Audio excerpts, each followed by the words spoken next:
Something's in the air. Hey friends, welcome back. My name is Tori if you're new here, and today we thought we'd take you along on some travels throughout our day. The first stop is going to be one of our natural springs. We like to go up here probably once or twice a week to fill up some extra water jugs. I will have everything here linked in my description box. I generally like to fill up with glass, but this week I'm filling up with these plastic totes. They're made for camping and I really enjoy them. They're just nice to have on hand. So if you need to find a spring, they are right in my description box. It's just a website that you use, and I would not be able to do this pregnant without this cart that the brand Kedsum sent to me. It is advertised as a grocery cart and I use it for that. Honestly, though, I use it for so many different things. We are on quite the slope here on the new property, and this has just been coming in clutch. And they have so many different, like, movable things on their website, so I will leave that link down below. But I have been putting water in this whenever we travel up to that natural spring, and it's just been a game changer for me to just move around. Everything's on wheels and it's just nice and sturdy, and it has great storage.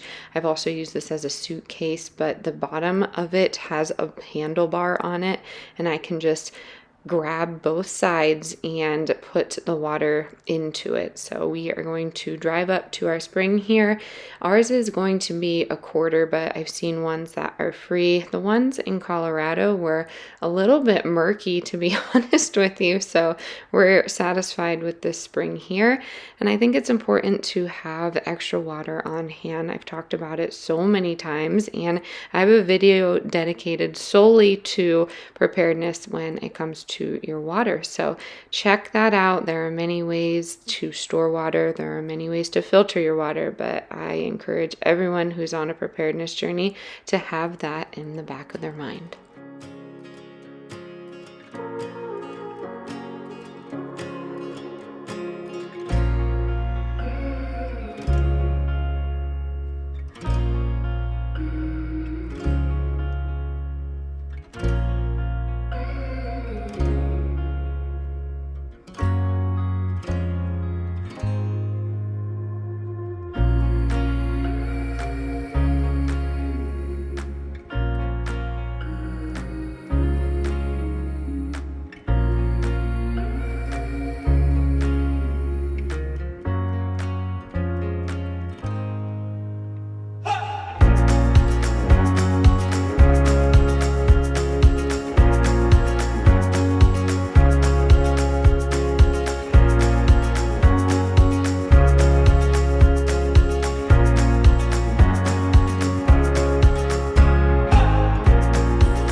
So again, on the website, Kedsum has so many different vessels that you can use for portable storage. That really is like a moving company. So it's just nice that you can pick from a variety here.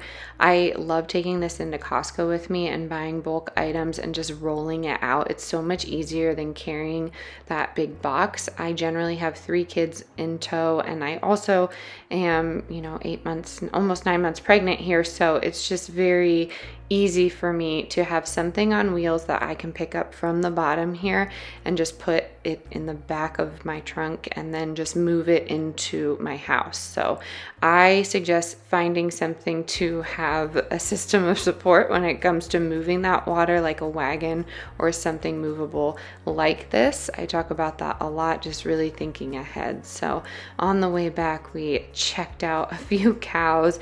We grabbed our raw milk for the week, and then we went into our local greenhouse and found so many different medicinals. It was really hard to choose from because the prices were amazing, and it took everything out of me not to grab some of this rudbeckia and some of the other annuals, but I really want to start focusing on my perennial garden in the front yard because I feel like I could really do a lot with medicinals in there, and I could use them for the future, but the immediate future will be postpartum. So I'm going to show you our little haul, but I did want to show you just how beautiful today was before something surprising came.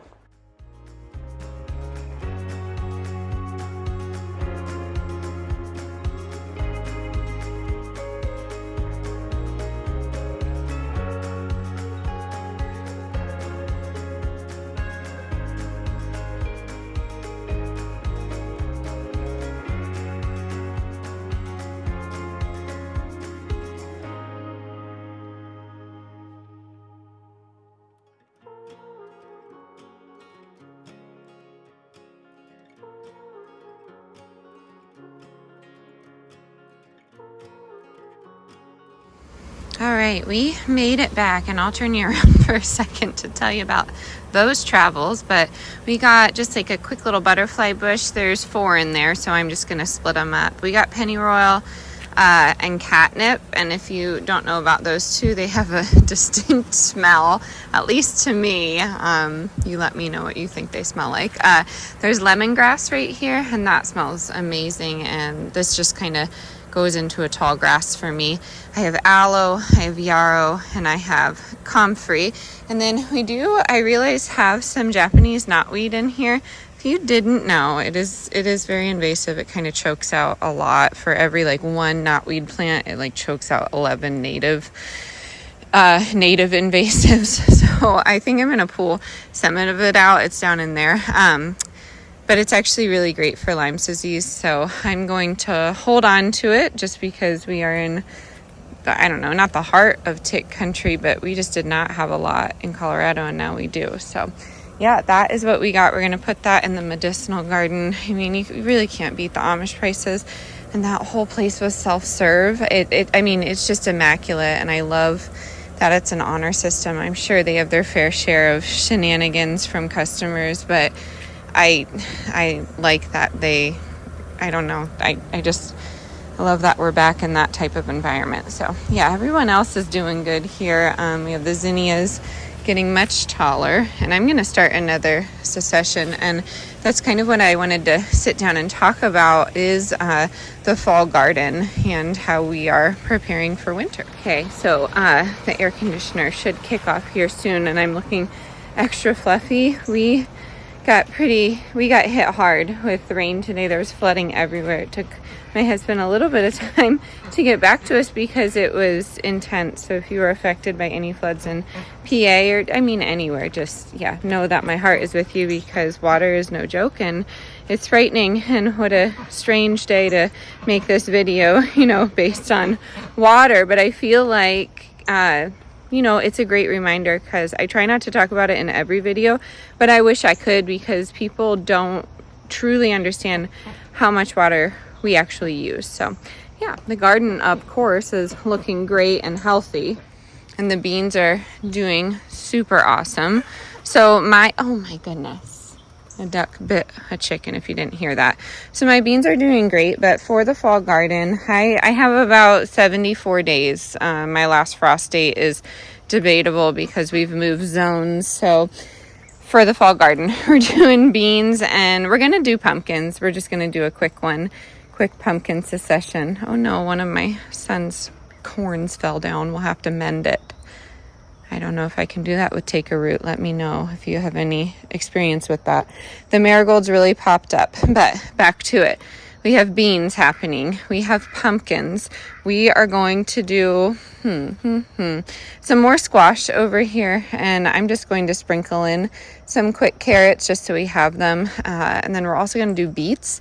In order for that to happen, I really do think I need to put a bed back here as best as I can. It's going to be on a slant, but I need those roots to literally take a root, and I can't just do it randomly on the ground here. It needs more than 6 inches. Well, it needs more than 12 inches of soil, in my opinion, but that's just me. So I do want to get these bachelor buttons planted in the ground. I'm having a struggle. Today was a bit stressful with that rain. That was actually frightening. Yes, I don't know where I was going with that. I guess I was just trying to transition to it was a little frightening today. So we're gonna do broccoli, but we're gonna buy starts from the Amish, and then the rest I'm just going to direct sow. I think it should be fine. So we will do some herbs and some others. So let me know what you're starting for your fall garden. That's truly where my heart is. I love a fall garden. Summer garden, I just have too many issues with heat and trying to water. So I'm gonna close out the video here with just such a beautiful shot of the garden, and I want to thank you for being here. Check the links out in the description boxes and get some water. Really important to think about that and how you can have water in a state of emergency. Honestly, I mean, with the flooding, we probably would have bugged in, meaning we would have been stuck here. And if our water goes, then we will have resources to obtain new water. So I think it's really important that people keep that in the back of our minds. So I hope you're doing good wherever you are. I'm gonna go pick some wine berries, satisfy my nightly craving, and I will catch you on the next one. So see you later. Thanks for being here. As always, stay adventurous, stay creative. Bye, y'all. Hey, buddy. I know, it rained. It rained hard. You all right? Oof. You were so brave. Oh, Tish, I'm not gonna show you her. She's just trying to move, huh? You can go give her a snuggle. Gomez is sweet. He puts his head under hers at night so she has a place to sit.